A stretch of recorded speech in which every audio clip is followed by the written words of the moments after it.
I bust my ass, Lou. That's what I do every day. So you be careful who you mouth off to, jerk off.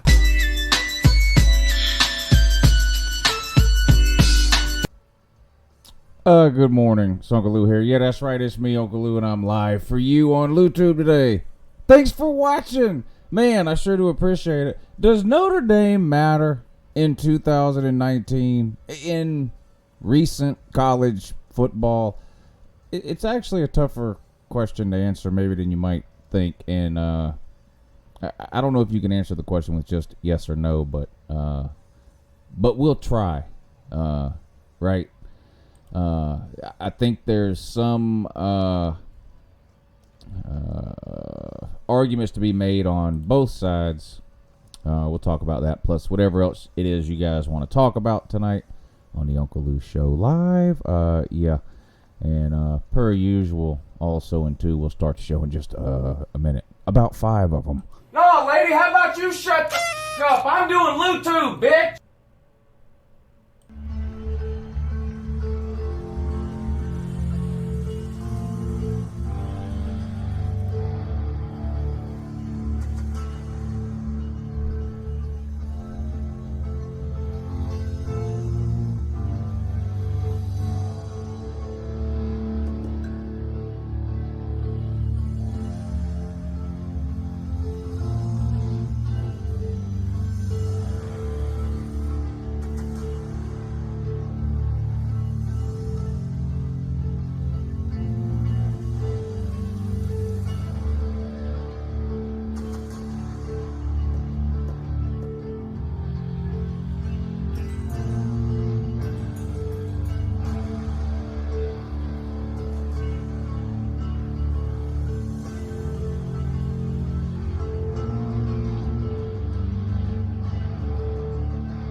In the 305, bitches treat me like I'm Uncle Lou.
Whoa, tired, Woo! Good morning, and that. Yeah, it's Uncle Lou here. Yeah, that's right. It's me, Uncle Lou, and I'm live for you on YouTube today. So thanks for watching. I sure appreciate it. Also, in addition to that as well, we'll take your phone calls here in just a minute. 706-510-6817 is the number. When we open up the phone lines here in just a second. But Notre Dame, do they matter? And you know, this is a tough one for me because I spend a lot of time saying that Notre Dame doesn't matter. And I think there's arguments to be made on both sides, but let me, here's sort of how I feel about it. I spend a lot of time, as you guys know, talking college football, listening to other people talk about college football, but most importantly, fans. I'm not talking about, I watch ESPN and I listen to Feinbaum sometimes and some of the guys on Sirius XM radio, but that's not really who I'm talking about. When it comes to college football fans, Notre Dame doesn't matter unless you're a Notre Dame fan. I don't know if I can think of another team that gets less respect, really, from college football fans in general than Notre Dame. And I think there's a lot of reasons for that. And I think, one of the reasons is they used to be really, really good. And whenever you go through a period where you're really, really good, even if it was a long time ago, people are going to hate you for whatever reason, right? People hate the Yankees. People hate Alabama right now.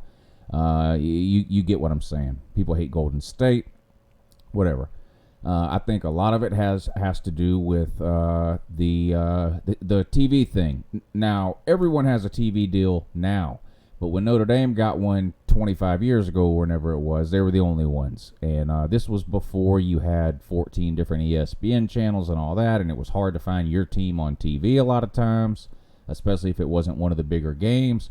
But Notre Dame was on no matter who they were playing. They were on NBC. I think that made a lot of people mad. And then, of course, they won't join a conference. And I think that's the biggest thing now that really rubs people wrong about Notre Dame. I think Notre Dame already has sort of a reputation of arrogance when it comes to college football. At least the Notre Dame fans seem to me. Like a we're better than you type of mentality. Not all Notre Dame fans. Listen, nothing you say applies to 100% of anybody. So, somebody's going to say, well, I'm not that way. That's fine. I'm talking in generalities here. Like I said, I talk to a lot of college football fans year round.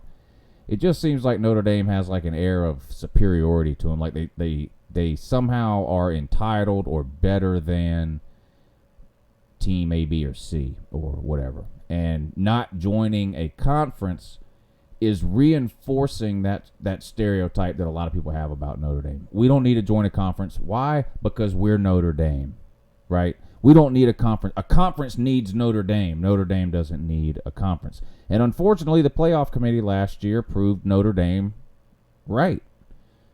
Right? They made the college football playoff. Now, they were 12-0, and I've made the argument a bunch of times, and I still believe it. Notre Dame is the only team in America that absolutely has to go 12-0 every single year to have any shot of making the playoffs. I don't think Notre Dame will ever get in under the current format at 11-1. I just don't think it'll happen. But do they matter? Well, they matter to the media. The media continually props up Notre Dame. I don't think there's any sort of bias or anything towards Notre Dame. I think Notre Dame deserved one of the 4 playoff spots last year. They went undefeated. They beat some good teams. People always want to point to a few games that they struggled in, and of course you got the crowd, the who have they played crowd, right? Who have Georgia played? Woo! I mean, this is a group of people who thinks no team has ever played anybody ever, period. But I mean, they beat Michigan. And then people say, well, Michigan's no good. Oh, look how overrated Michigan is. And I've said that too, but they were still a good team, Michigan. And Notre Dame beat them. They were 12-0. You look at who else were you going to put in over Notre Dame? I mean, you can make an argument maybe for Georgia or Ohio State, but that's it. There's really no one else. Who are you going to pick from, right? And there's plenty of reasons not to pick Georgia or Ohio State. They both had a loss. Notre Dame didn't. I mean, go on and on. So they definitely matter to some people, and they don't matter to others. I don't think they haven't won a meaningful game in 30 years. Notre Dame. Tell me the meaningful game they've won in the last 30 years. They haven't won one. They are winless.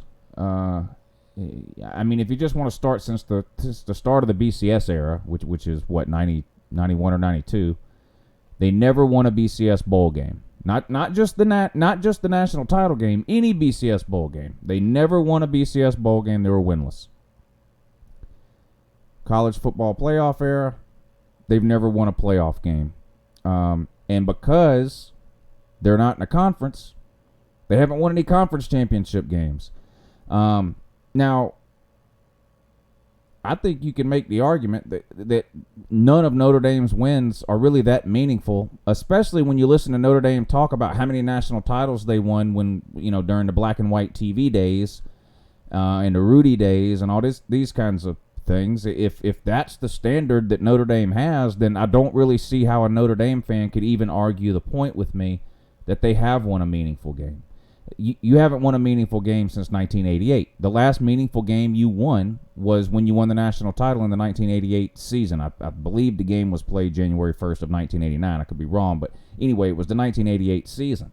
Since then, Notre Dame has not won a meaningful game. Winless in every major bowl game they've made it to. Winless in the playoff game they made it to.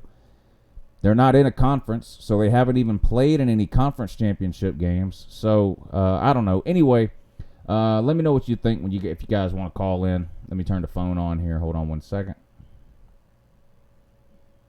It didn't work. Let's try it a different way. Yep, that worked. All right, should be working now. 706-510-6817 is the number if you want to call and be on the show. Shout out to Lanier HVAC Services. They sponsor these live shows that we do. If you live in the Atlanta, Athens, or Gainesville, Georgia area, you need some work done on your HVAC unit, give the good people over at Lanier HVAC Services a call. They'll take good care of you. Their phone number is 678-943-1351. Tell them Uncle Lou said good morning. And if you're interested in sponsoring the Uncle Lou Show some kind of way, email me, crazyunclelou@gmail.com. Good morning. You're on with Uncle Lou. Good morning, Uncle. How you doing? I'm doing great. Glad to hear that. So I want to give my thoughts on Notre Dame for a second. Well, talk about something related to Notre Dame. If Notre Dame, so this is Italian and Vandy, obviously because I'm a Vandy fan. If Kalashnikov makes that catch against Notre Dame and wins that game, so we win 24-22. How does that change the season for both the college football playoff and Vandy's season in general, do you think? Well, Georgia would have got in at the 4 spot. They would have got blown out by Clemson in round 1, same as Notre Dame. It wouldn't have changed anything in the end. It just would have changed the 4 spot of the playoffs. Notre Dame would not have got in at 11-1, would have lost to Vanderbilt. Georgia would have got in at 11-2.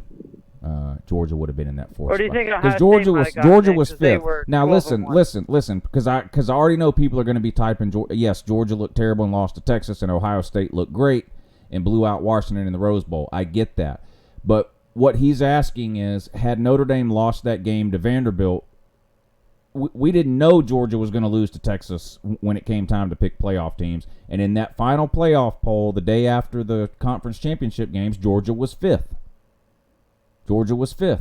So, obviously, had Notre Dame lost a game, Georgia would have been fourth. I mean, I don't see how you can argue that.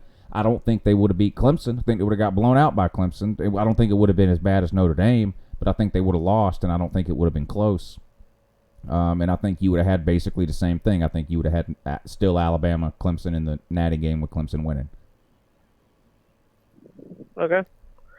And then I guess if Vandy, this is talking in Vandy's circumstance, they win that close game against number 8 Notre Dame because they were number 8 at the time. How do you think that would propel Vandy's season? Because the next week after we lost to Notre Dame, we lost by 20 to South Carolina at home. So, right? Yeah. I mean, I think that would change. Yeah, college football is an emotional game. I mean, even for us fans, we get emotional. I mean, you can only imagine the players. And I talk about this all the time when I do these previews. I look at these. I try to find the toughest 3-game stretch of games in a season. And the reason I do that is these guys aren't professionals. College football is not their job. I know sometimes we like to wish they would treat it that way, but the reality is it's hard for these kids to play at a consistent level week in and week out. So when you take like the Vanderbilt loss to Notre Dame, that was an emotional loss on the road, a game they should have won. It got away from them. They had every chance to win it, but they didn't. And then you turn around the following week and lose to a much worse South Carolina game, and really the game was never even close. So I'm not going to sit here. I'm not going to disrespect South Carolina by saying you guys would have beat them, but I think we've all watched college football long enough to know that a loss this week can affect a team's performance the following week. We see it happen all the time. That definitely happened in 2017 with Vandy when we got blown out by Alabama 59-0. Like, the morale of the team was just gone after that. What happened last year when Kentucky was riding high? The SEC East was on the line. They were hosting Georgia. Where was that game played at? Can you remind me, Jared? Because I don't remember. Where was the Georgia-Kentucky game played? It was at the plastic bag field, right? I'll tell y'all again. Meet us at Kroger Field. Uncle Lou, meet us at Kroger Field. Right? Yes, and we went up there and we absolutely demolished Kentucky. I think it was like 14-3 at halftime. It was like 28-10 at the end of the third quarter, and we ended up winning the game 34-17. It was never close. Kentucky went from thinking they were going to win the East to having all their hopes and dreams crushed. It was the best team they'd had since Michael Jackson was black. They turn around and do what to Tennessee? Then they got blown out by Tennessee. They lose to Tennessee. So it was a similar kind of thing. You saw a loss that a team took 1 week affect their performance the following week. Again, and I'm not taking anything away from Tennessee. For all I know, Tennessee just had a better matchup or game plan or whatever the case may be, and I'm sure that some of that is true. But again, we've all watched a ton of college football for a long time. A lot of times, things that happen this week affect what you see the following week in college football. We see it all the time. I agree. It's not like the NFL where you get blown out 1 week, but then go win your next one by 30. Yeah, and the other thing to remember in the NFL is you can get blown out in week 3 in the NFL and win the Super Bowl. You get blown out in week 3 in college, your season is over for all intents and purposes. If you're one of the top 10 teams, I mean, let's just be real. There's about 10 teams to have a shot to win a national title. If any of those 10 teams gets blown out in week 3 or 4, their season is over. And I'm not talking about like the way I make the season is over videos. I mean for real over. And the NFL is not that way. Yeah. You're right about that one. So. All right, and then my last comment, we're going to move away from Notre Dame for a second. Do you buy all this Tennessee hype that they're going to go 9-3 and that they're going to rival Georgia for the SEC crown? And somebody sent me a tweet last night. It was a It was from 24/7 Sports, and it was 9 bold predictions for the 2019 season. And some of them, I wish I could pull the list up now. Some of them I could see happening. Like Michigan will win the Big Ten was one of them. Nebraska will win their division. Notre Dame was one of them that. One of them was Nebraska will win their division. That's something I've fail. talked about. But in one of them was Tennessee will go 9-3, and I just replied to the guy, says just no way. And I'm not even that down on Tennessee this year. I think they'll be better and make a bowl game. I think they could possibly go 7-5 in the regular season if they can beat BYU and UAB. If they can't, they're going to be around 5 or 6 wins again. We'll see. But if they can win those 2 non-con games, I think they can get to 7 wins. But no, I don't buy that at all. And honestly, it's to the point now I'm almost starting to here's what happens. I start to feel sorry for Tennessee fans because I'm friends with a lot of them, and I like a lot of them. And when they're not, a lot of times when they're not playing Georgia, I'm secretly hoping they do well because Tennessee fans have really been drugged through the gutter over the last 10 years. But as soon as I start to get a little bit of sympathy or empathy for Tennessee fan, June or July rolls around, and I start seeing all these same tweets and Facebook posts and YouTube comments that I see every offseason from them. This is the year. We're beating. We're going to beat either Georgia or Alabama this year, and we're beating Florida, and then we're going to beat either Georgia and Alabama. Then we'll lose one we're not supposed to. We're finally going to beat Missouri and Vandy, and we're going 9-3, possibly 10-2. And it's just every single year. And I'm just, they're not going 9-3. And this is why they're perpetually disappointed. They shouldn't have been disappointed with 5-7 last year. I'm not saying they should have been happy and doing cartwheels about 5-7, but almost anybody with any sense should have known going into last year Tennessee was going to be damn lucky to make a bowl game. This year, I think they should expect a little bit more. A little bit more. Not 8 wins, definitely not 9 wins. But, Tennessee's goal, honestly, and I've said this 100 times, here's Tennessee's goals. Beat Vanderbilt. Make a bowl game. That's it. That's it. Anything above that is potato. Yeah, it's kind of like these Kentucky fans that are hyping up like that they're going to go 9-3 again when they lost the number one person on their offense that had over 80% of their total yards. Yeah, and listen, I'm not saying it's impossible. I'm not going to say. I mean, I've seen some weird things. Didn't Auburn go 3-9 one year and then win the SEC the following year? I mean, I've seen some weird things. But here's the thing: if you're a Tennessee fan, wouldn't you rather be expecting 6 or 7 wins? And finally, for once in the last 10 years, be pleasantly surprised that Tennessee outperforms your expectations rather than to heading into another season expecting 8, 9, or 10 wins and then being let down again. It just seems to me eventually that, these people would wake up and just sort of realize what they are, which is not a very good... And this is the other mistake they make. It's not that Tennessee is not a very good team. Tennessee is not a very good program. Right now, they're not. Yep. They're not a good program. Florida in 2017, not a good team. Was not a good team. Not a good team. Florida's still a good program, and you saw that they bounced back and win 10 games. The year before, in 2016, they won the East. There's a difference between putting a bad team on the field and being a bad program, and right now Tennessee is just a bad program. And that's not to say they can't get it turned around, but this, it was just, how many times have you heard it was just one bad year? One bad year? Stop it. Tennessee's got more losing seasons than they do winning seasons in the last 10 years. They're just not a good program right now. It's just like how, they've had more coaching changes than Vandy has over the past 12 years. Yeah, they've had more coaching changes. They've had more coaching changes in the last 10 years than they've had wins over Georgia, Florida, and Alabama combined.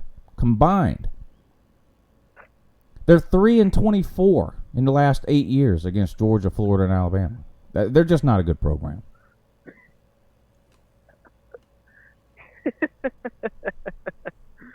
We're riling up Tennessee fans now to get ready to have one call in. Yeah. Hey, All right. Rick, Thanks for the call, Jared. Let me get to these super chats real quick before I get back on the phone here. 706-510-6817 is the number if you want to call in. RG Gannon, thank you for the super chat, the donation, sir. I really appreciate it.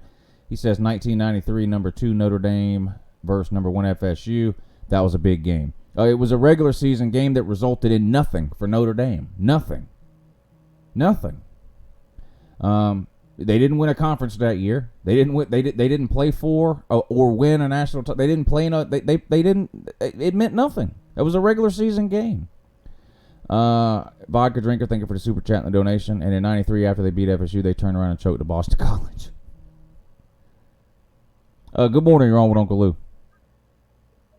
Lewis, Yeah, what's up, buddy? what's going on, big dog? I can't call it. You're gonna have to tell me.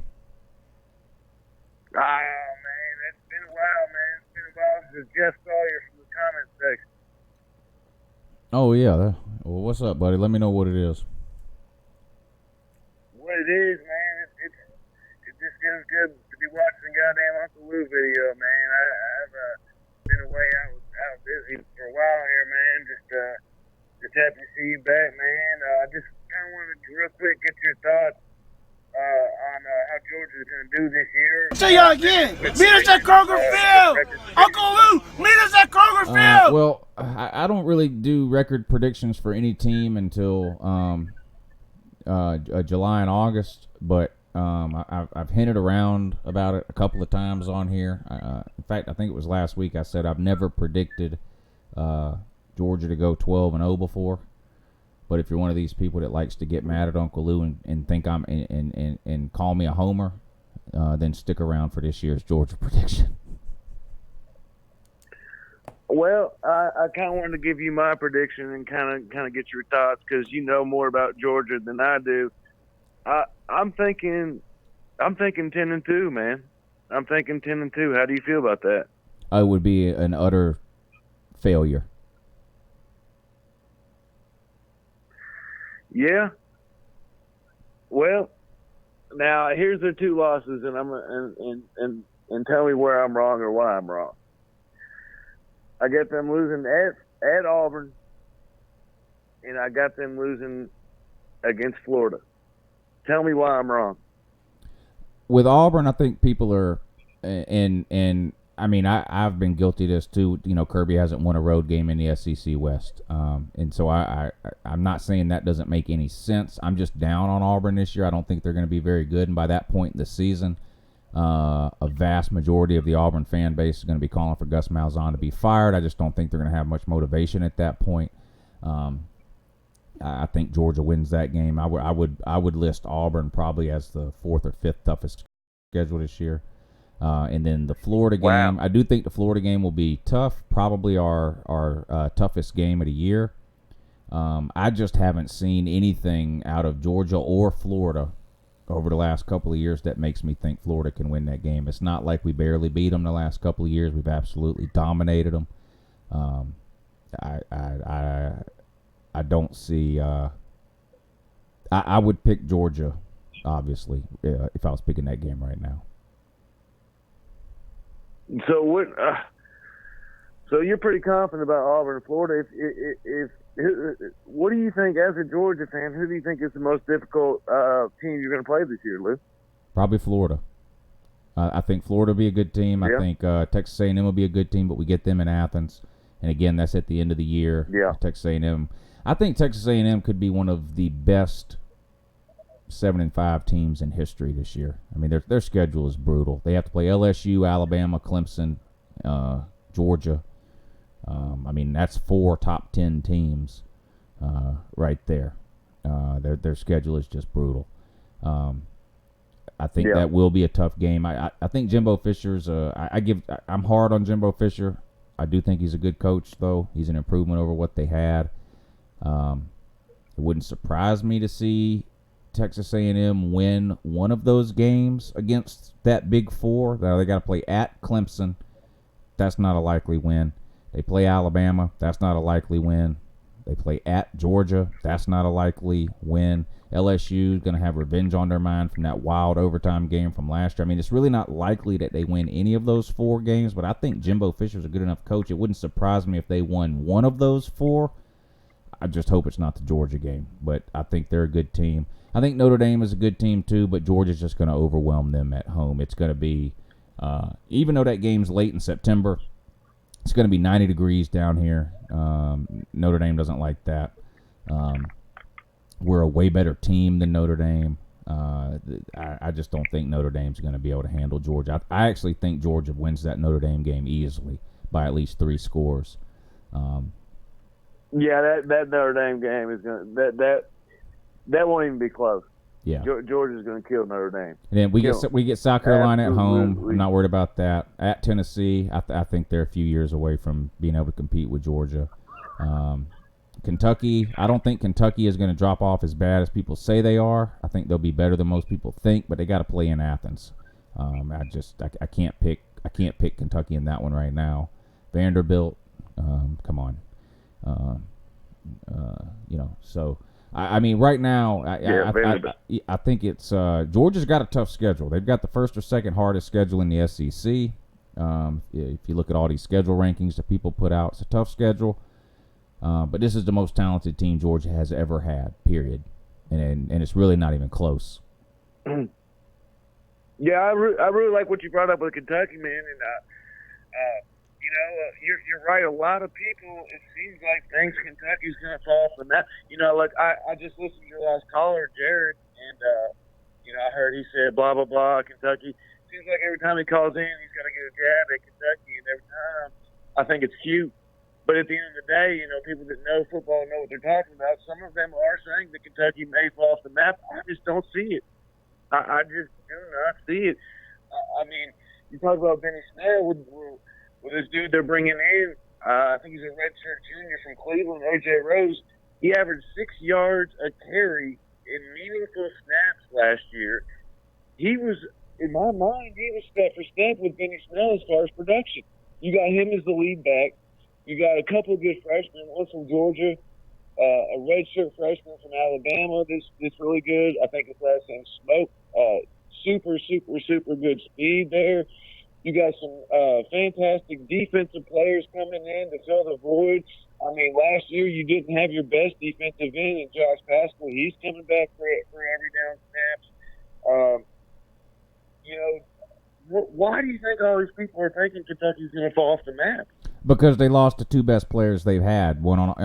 Josh Allen was the best offensive player you've had in anyone that's watching right now's lifetime, and Josh Allen was the best defensive player you've had in anyone's lifetime that's watching right now. So people are assuming Kentucky's just going to go back to struggling to win 5 games, and I disagree. I think Terry Wilson has to play a whole lot better. Terry Wilson, and look, listen, I know how it is to have to. I know how lucky a team is to have a quarterback that's able to rely on its running game. And that got Terry Wilson a lot of wins last year, okay? Because if you guys would have had to rely on Terry Wilson's arm last year, you'd have lost at least 2 or 3 more games. I mean, you guys went through a stretch in the middle of the season where you won like 3 games in a row without even scoring 20 points. Right. It was you guys' ability to run the ball and keep other teams off the field that really kept you in those games and allowed you to win them. I'm not saying you won't have a great running game this year, but Terry Wilson's going to have to do a lot more. I mean, up until like week 10 or 11 of last year, he had more interceptions than he had touchdowns. We know he can run the ball, but he's going to have to prove he can throw the ball, or teams are just going to continue to stack the box against Kentucky and make them beat them, through the air. And we're going to have to see if Terry Wilson can do that. If he can, I think Kentucky can get back to, 9-ish wins or so. If Terry Wilson struggles, I think it could be, closer to the 7 mark. But I'm not nearly as low on him as everybody else seems to be. I mean, to be honest with you, Lou, I was down on Kentucky towards the end of the year, and then they came out and absolutely embarrassed and humiliated and pounded Louisville into the fucking dirt. Excuse my language, into the dirt where they belong. And then you turn around and you get one of the biggest bowl wins in in my opinion, in Kentucky football history. What was your thoughts on them on them beating up Penn State like that the way they did? My thought was this: wow, how cool it must be to be a Kentucky fan, watching your team play in a New Year's Six bowl that's not the playoffs, and your best players are actually playing. That was my thought, and how awesome that is. Yeah. I was so happy for Kentucky fans that Josh Allen and Benny Snell chose to play in that game. The trend is for these people to sit out. Everybody knew Josh Allen was going to be a top 10 pick. Now, Benny Snell's a little up in the air because he's got a lot of miles on his tires, and the NFL doesn't value running backs as much as they used to. But still, he could have sat out that game and didn't have anything to prove. I think Kentucky can have another good season this year, but last year was historically good for Kentucky. And for their fans, if their fans would have had to watch Kentucky lose to Penn State because Josh Allen and Benny Snell and whatever didn't play or whatever, it just would have been awful for the fans. It was bad enough for me having to watch DeAndre Baker sit out. So I was glad they played, and I was glad y'all won. I'm an SEC homer, so I would go for the SEC teams all the time. So, but you're right, it was a huge win for Kentucky. Yeah, man. To be honest with you, right around that time, man, it was. I hate to bring this up, was that Alabama-Georgia game. I was rooting for Georgia, and in about the fourth quarter, I was watching with a buddy of mine. I looked over at him and I said, because Jalen Hurts had just came in, and I said, wouldn't it be crazy if Jalen Hurts did what Tua did last year? and we both kind of laughed because that was kind of a joke. Right. You and I, and anybody that knows football knows Jalen Hurts cannot throw the football. So at the end of the day, I really felt bad for Georgia because that was the absolute best shot you're going to get, not only from Alabama, but from Jalen Hurts. I don't think he could do that again in that stage against a solid defense with all that on the line. I don't think he could do that again. Period. I don't think he could do that again. Do you feel, as a Georgia fan, do you feel kind of robbed in that game, or do you feel like Alabama deserved it? Of course I feel robbed. We played Alabama each of the last 2 years. The first one went to overtime, about 5 minutes of overtime, so that's 125 minutes of football. Alabama has led Georgia for about 4 of those minutes. So, yes, I feel robbed.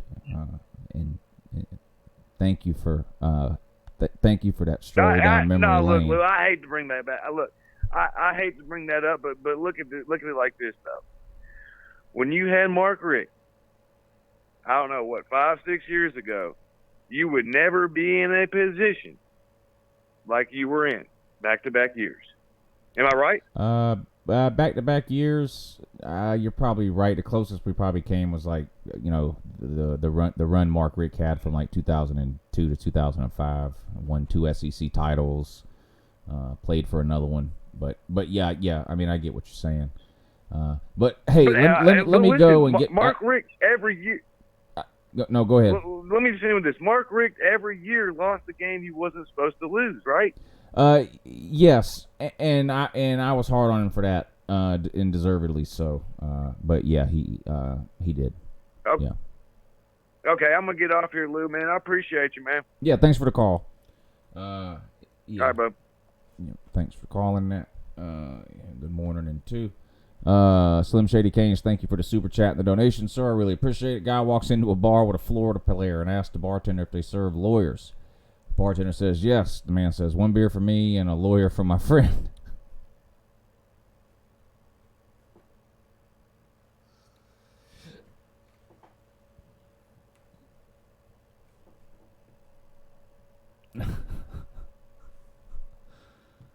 Uh, 706-510-6817 is the number if you want to be on the show. Listen, I'm high on Georgia this year. I mean, they're going to be the favorite to win the East. I know Florida fans think they're winning the East, and Florida will have a good team. And it's not that I don't think Florida has a chance. But I just think Georgia's the better team. There's 24 5-stars in the SEC East total, 24. 22 of them play for Georgia. Good morning. You're on with Uncle Lou. Uncle Lou, Peyton from Columbus. What's up, man? Good morning. Yeah, good morning, buddy. So first, before I get into something else, let me give you my thoughts on if Notre Dame is relevant. I'm with you. They'll be relevant the second they win a game that matters. So they either join a conference or win a playoff game. Right.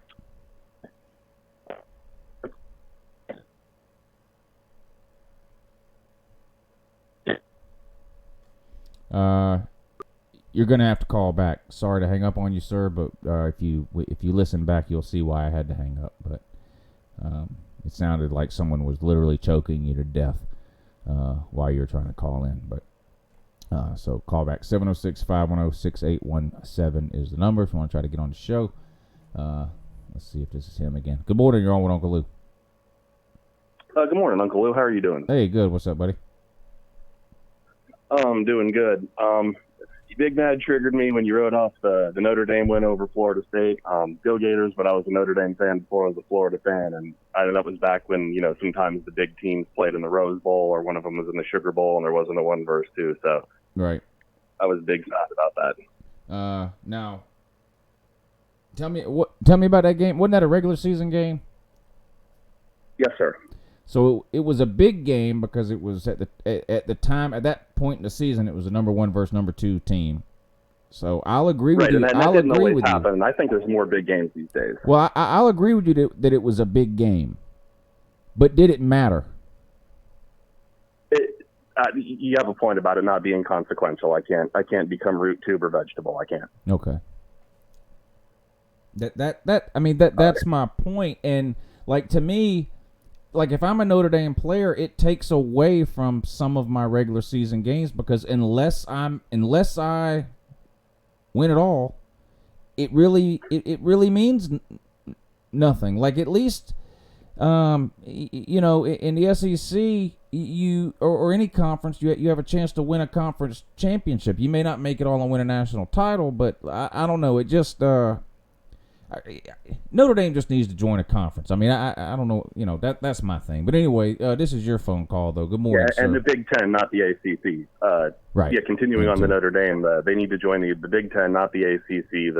I like Rutgers. I'm from New Jersey, but they can be in the ACC. Notre Dame can be in the Big. Isn't it funny? Isn't it funny how we went through a period of time where the ACC had like 2 or 3 really good teams, and then 2 or 3 more teams that were also good. And during that period of time, Notre Dame was hiding in the Big Ten, where there was Ohio State and no one else. And as soon as it flip-flopped and the ACC became terrible and the Big Ten started getting good, Notre Dame ran from the Big Ten, and now they play an ACC schedule. It's funny how that works. Yeah, I mean, they still play Michigan, which is important, and they play Sparty. Well, they played Michigan last year, and that was the first time in a while. Because they're contractually obligated to play 5 teams a year from the ACC now. It used to be they played a bunch of Big Ten teams, and Michigan was one of those teams, and they played them every single year. That ended about 5 years ago. Last year was the first time Notre Dame and Michigan had played in 5 or 6 years.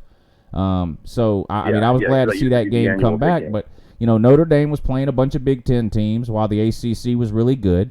And as soon as the Big Ten started to get good and the ACC started to suck, Notre Dame ran to the ACC. It just is pitiful. It's embarrassing. Yeah, they play the basketball card as the rationalization behind the ACC that the Notre Dame fans like to bring. And then one other thing about a motivation that they have for not joining a conference is they don't have to share the bowl money. Everyone has a TV. I keep hearing that. I keep hearing that from Notre Dame fans. Listen. In 1990, when Notre Dame was the only school in America that had a TV contract, yes, Notre Dame had a leg up on everyone else. Notre Dame today makes less money than every single team in the SEC in terms of TV money. Even though the SEC gets split up amongst 14 teams, the SEC's TV deal is so big because there's so many more games because there's 14 teams. So it's not the money anymore. Now, Notre Dame makes a ton of money because they're a worldwide brand, so they make a ton of money overall. But in terms of just the TV money, the SEC makes more per team in TV money than Notre Dame does in current times. Yeah, my dad. I'm a Notre Dame fan or I was a Notre Dame fan because my dad is, and I tried to tell him that it's not. You got to figure 2 touchdowns minimum for the spread in Athens this year, and he doesn't like hearing that. You know, they had a good season last year, but I just think that's how it is. Yeah, I think so too. I think the spread will be somewhere between 10 or 13 points, but I expect Georgia to probably win that game by 3 scores, 17 or more. I don't think it'll be I don't think it'll be close, and we really don't have a competitive game to play before that. We open up on the road at Vandy. I mean, come on. And then we play a couple of nobodies, and then we have that Notre Dame game or whatever. So I don't think it's going to be close. I think Georgia will roll big in that game. Yeah, and then moving on to the some people mentioned Florida. There's 0 players on the right side of Florida's line that have less than 4 years of eligibility. I mean, Mullen's begging people at press conferences, the transfer protocol. He wants the hypertext transfer protocol to get Lou to that come play offensive line. But I called in a couple of weeks ago and said he needed to stop talking, and lo and behold, it all went south. Yeah, I don't. There's really no way to spin what has gone on the last couple of weeks in Gainesville in a positive way. I mean, it's been negative no matter which way you look at it. Right. If your top-rated recruit transfers because he's homesick and that's all, that's not good for your team. But, like to have that whole, he said this guy was a problem and he couldn't transfer his living situation. I mean, you'd think that it'd be taken a little more seriously.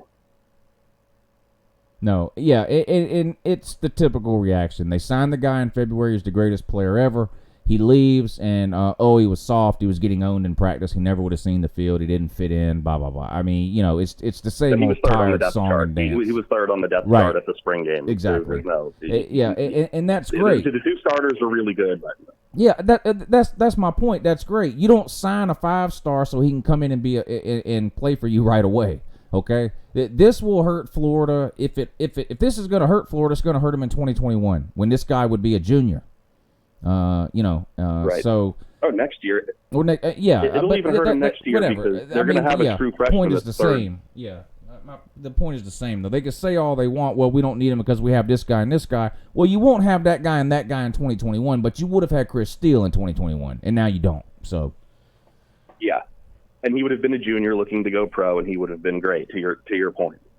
Maybe. I mean, we don't know that for sure. And here's the other thing, because I've been hearing this all the time lately. Because I've been letting people know. Listen, there's 24 5-stars in the SEC East, and 22 of them live in Athens. Well, just because somebody's a 5-star doesn't mean they're going to be good. Exactly.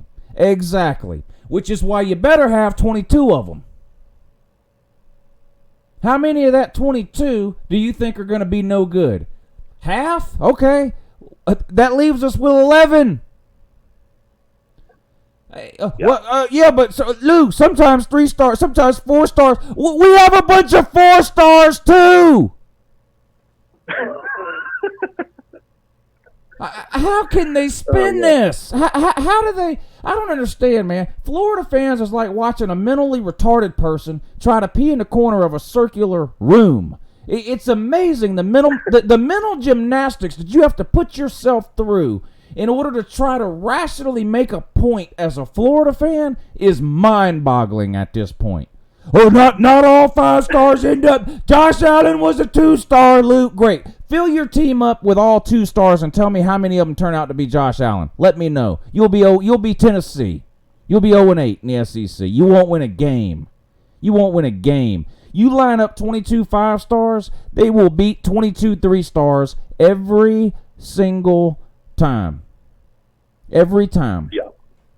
Every single time. No, not all 5-stars end up being great players. Yes, there are 3-stars that end up being all pros in the NFL. You're completely missing the point if that's your argument. It's a percentage deal here.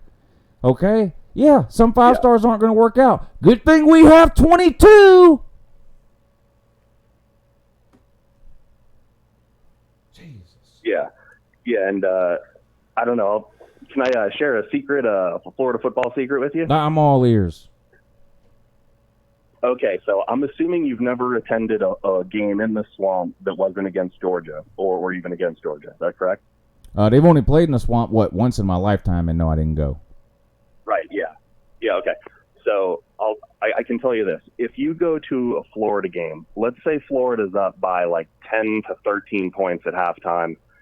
If the quarterback has under 275 yards passing, you will not be able to get through halftime without hearing about Steve Spurrier and the back.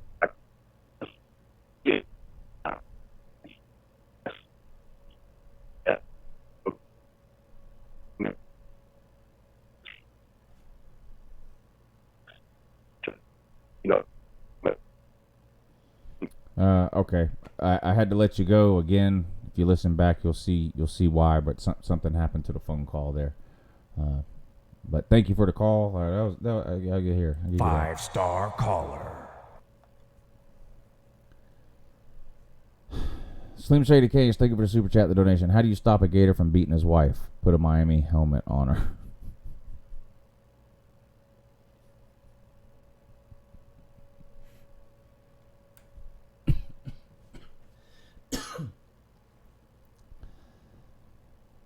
Uh, 706-510-6817. Got time for maybe one more call. I'm ending the show right at 11. I'm wore out this week, guys. I think I don't even know if I mentioned this or not. I'm going to be out of town all next week, so there won't be a live show next Tuesday or Thursday.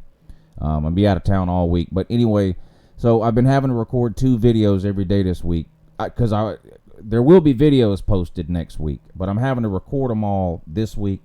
And it's 100 degrees down here this week, so I've been sitting out here in this damn garage for 6, 7, 8 hours a day, since every day since Sunday, and it's only Tuesday, and I have to do this for 3 or 4 more days now, so I can get videos uploaded for you people while I'm out of town next week. So I'm ending the show right at 11. Whoever just called, I didn't hit the button in time. Call back 706-510-6817. We'll try to take one more call, but it might make it quick though. Yep. Good morning, Nat. Good morning.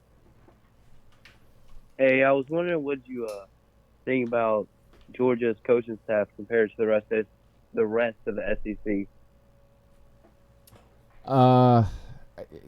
That's a tough one for me because I give a lot of credit for winning a national title. So I think Jimbo Fisher deserves some consideration. But I would probably put Kirby Smart at number 2 and Jimbo at 3 right now. Wait. Oh, all right. And I was wondering, what do you think about Jim Chaney leaving? I had mixed feelings on it. I was never one of these Georgia fans that hated Jim Chaney. I did get frustrating with his play calling sometimes. But I did not hate Jim Chaney. I thought last year he wanted to find a. Oh, sorry. I didn't get nearly as frustrated with Jim Chaney as a lot of Georgia fans did. I want to be proven wrong, but I'm still under. I'm not convinced Jake Fromm can throw the ball 35 times a game and win and throw 15-yard crossing routes over the middle like a real quarterback. A lot of my complaints about Jake Fromm got blamed on Chaney by a lot of the Georgia fan base. Mm-hmm. So I hope to get proved wrong this year because if I'm wrong, all the problems will get fixed now that Chaney is gone and Coley is there. Jake Fromm will suddenly realize how to use his feet. He'll suddenly realize how to throw the ball away instead of taking sacks on 3rd down that take us out of field goal range. He'll suddenly figure out how to progress through his reads and not end up at the 5-yard dump pass half the time. I hope I'm wrong on all those things. But listen, we were scoring 40 points a game with Jim Chaney. I know we had talented offense, but so I didn't hate Jim Chaney as much as I thought we did. Now, I don't think Tennessee's going to score 40 or 40. Jim Chaney's not Lane Kiffin. I'm a Tennessee fan. I don't think that'll happen. Yeah, and he's not Lane Kiffin. Lane Kiffin can out-scheme people with his mind. without necessarily having the better players. Jim Chaney needs good players, in my opinion. Now, is he an improvement over who's that y'all had? Tyson Helton? Yes, he's a huge Tyson improvement. Helton? Yeah, he's a huge improvement over Tyson Helton, and I do think your offense will be better. You're not scoring 45 points a game. If he was scoring 45 points a game with Georgia talent, maybe he can get Tennessee to 28, 30 points a game, something like that. I thought Fromm would have been a lot better last year if he didn't have someone right behind him looking at him. Yeah, and that's something we see. I mean, that's something that can go either way. We see sometimes when people are pushed, they get better, and sometimes when people are pushed, they clam up and get nervous. The rumor was that after the LSU game last year, Fields was told he wasn't going to get much playing time in the heading into the Florida game, and Fromm was told it was his team, and blah, blah, blah, blah, blah, and Fromm came out and played the best game he's ever played. I don't know if that's true or not. It doesn't make a whole lot of sense to me that you would tell Justin Fields after the LSU game that he's not going to play in the next game when he didn't even play in the LSU game. In fact, it looked like the opposite would happen because we had a bye week before Florida. Fromm played terrible against LSU, so a lot of people were thinking maybe we were going to make a switch and go with Fields. So I don't know. We'll see. I mean, he's a junior. He's out of excuses. I think, whatever Jake Fromm we see this year, I think is the best Jake Fromm has to offer, period. Regardless of offensive coordinator. Do you think it'd be dumb to say Garantano could be the third or fourth best quarterback in the SEC? No. In fact, given he has the offensive line, there's something floating around. There's some kind of list floating around that had him at number 2. I strongly disagree with that. But he's he's in the top half 100% for sure. So anybody who says he's not even in the top 7 is either just hates Tennessee or doesn't understand football. He's definitely in the top 7. And I could see a case being made for, top 5. They were saying I saw something where they were saying I think it was a PFF stats or Pro Football Focus where he's that's what it was. I'm gonna put quotations around clutch. Well, it was when he played the Auburn game on 3rd and 10, he had about 7 or 8 conversions over 15 yards. It was absolutely ridiculous. Yeah, and of course I'm on record. I all last year and even in the offseason, he won my award when I did that little award show in January. But he was the toughest player in the SEC because I saw Jarrett Guantanamo Bay get bent in half so many times last year, and I would tell myself, well, that's it. He's not getting up. And he would bounce right back up. Now, he did have to come out of the game a few times, but he always went right back in. He was the toughest player because y'all's offensive line, it was almost as bad as Florida State's, and that's bad. Yeah, I saw you. He got murdered. He got murdered. 2 5-stars for linemen. Yeah. So he's tough, and he's definitely top. Upper half of the SEC. You've got some okay receivers. Juwan Jennings, of course. A couple others. So, but we'll see. Obviously, Tennessee's offensive line's got to play a whole lot better. And let's just be real.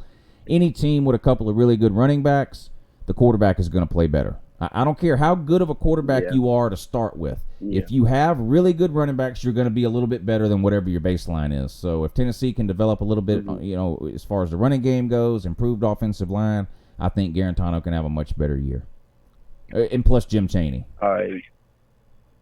Yeah, thank you for the call. Yeah, I appreciate it. Sound like good people and sound reasonable, too, which is a little weird for a lot of the Tennessee fans we hear from. But thank you for the call. I appreciate that. We're going to give you one of these if I can find it. There you go. 5-star caller. There you go. Yep. All right, that's going to do it. Appreciate you guys tuning in. Back tomorrow with another Superfan video for you guys. Who do y'all want to see tomorrow? Who's left? 90 Proofer Luther, General Voltard, Uncle U. Who do y'all want to see tomorrow? Let me know. Of course, got the new character coming on Friday. That video will come out Friday at 5 p.m. New character. Somebody wants to see to stop mistreating Uncle Lou. Where see if I can find that. I got too many of these things now, and then I can't find them. There we go. Stop mistreating Uncle Lou.